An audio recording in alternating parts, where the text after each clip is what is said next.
Hi hello ನಮಸ್ಕಾರ, welcome back to my YouTube channel. ಇವತ್ತು ನಮ್ಮ ಅಕ್ಕನ ಮಗನ ಬರ್ಡೇ ಇದೆ. ಹಾಗಾಗಿ ನಾನು ನಮ್ಮ ಪಾಪು ಎಲ್ಲ ಹೋಗ್ತಾ ಇದ್ದೀವಿ. ಸೊ ಈಗ ಬಂದ್ವಿ. ಸೊ ಮಮ್ಮಿ ಮನೇಲೇ ಬರ್ತಡೇ ಮಾಡ್ತಾ ಇರೋದು. ಅವ್ರ ಮನೇಲಿ ಮಾಡೋಕ್ಕಾಗಲ್ಲ, ಅವರ ಆವತ್ತಿರೋಗಿದ್ದಾರೆ. ಅದಕ್ಕಾಗಿ ನಮ್ಮ ಮಮ್ಮಿ ಮನೇಲೇ ಬರ್ತಡೇ ಇಟ್ಕೊಂಡಿದ್ದಾರೆ, ಯಾರನ್ನೂ ಕರೆದಿಲ್ಲ. ಸೊ ನಾವೇ ಮಾಡ್ತಾ ಇರೋದು. ನೋಡಿ ಎಷ್ಟು ತೀಟೆ ಮಾಡ್ತಾ ಇದ್ದಾನೆ.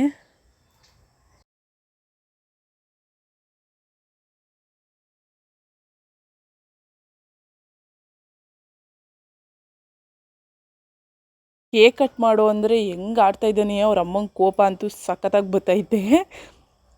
ಫೋಟೋ ತೆಗಿಸ್ಕೊತಾ ಇಲ್ಲ, ಏನಂದ್ರೆ ಏನು ಮಾಡಿಸ್ಕೊತಾ ಇಲ್ಲ. ಕೇಕ್ ಕಟ್ ಮಾಡೋ ಅಂದರೆ ನೋಡ್ರಿ ಹೆಂಗೆ ಆಡ್ತಾ ಇದ್ದಾನೆ ಅಂತ. ಅವ್ರ ಅಮ್ಮನ ಬರ್ತಡೇ ಮಾಡೋಕ್ಕೆ ಇಷ್ಟ ಆಗಲ್ಲ. ಇವನು ಒಂದು ಫೋಟೋಸ್ ತೆಗೆಸ್ಕೊಳ್ಳಲ್ಲ, ಅವ್ನು ಕೇಕ್ ಕಟ್ ಮಾಡಲ್ಲ, ಏನಂದ್ರೆ ಏನು ಮಾಡಲ್ಲ. ನೀವೇ ನೋಡ್ತಾ ಇರ್ಬೋದು ಹೆಂಗೆ ಆಡ್ತಾ ಇದ್ದಾನೆ ಅಂತ. ಪಾಪು ನೋಡಿ ಎಷ್ಟು ಸೈಲೆಂಟಾಗಿ ನಿಂತ್ಕೊಂಡಿದ್ದಾಳೆ. ಅವಳು ಬರ್ತಡೇಲಿ ಅದೇ ರೀತಿ ಮಾಡಿದ್ಲು. ಕೇಕ್ ತಿನ್ನಿಸು ಅಂದರು ಯಾರಿಗೂ ತಿನ್ನಿಸ್ತಾ ಇರಲಿಲ್ಲ. ಅವನಷ್ಟಕ್ಕೆ ಅವನೇ ಇದು ಮಾಡ್ತಾ ಇದ್ದ. ಎಲ್ರಿಗೂ ಕೋಪ ಬಂದಿತ್ತು. ಅವ್ರ ಪಪ್ಪನಿಗೂ ಕೇಕ್ ತಿನ್ನಿಸ್ತಾ ಇಲ್ಲ ಅವನು. ಫೋಟೋನೂ ಓಡಿಸ್ಕೊತಾ ಇರಲಿಲ್ಲ ಅವನು ಪಾಡ್ಗೆ ಅವನು ಆಟ ಆಡ್ತಾ ಇದ್ದ.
ಇನ್ವೈಟ್ ಮಾಡಿರಲಿಲ್ಲ ನಮ್ಮ ಅಕ್ಕ. ಸೊ ಮನೇಲಿ ಸಿಂಪಲ್ಲಾಗಿ ಮಾಡ್ಕೊತಾ ಇರೋದು ಅಂತ. ಸೊ ಮನೇಲೇ ಅಡುಗೆ ಎಲ್ಲ ಮಾಡಿದ್ಲು. ನಾವು ಹೋಗೋ ಅಷ್ಟೊತ್ತಿಗೆ ಎಲ್ಲರೂ ಕೇಕ್ ತಿಂತಾಯಿದ್ದೀವಿ. ವಿದ್ಯಾ ಬಾತ್ ಮಾಡಿದ್ಲು, ಚೆನ್ನಾಗಿ ಮಾಡಿದ್ಲು ಅಡುಗೆ ಎಲ್ಲ.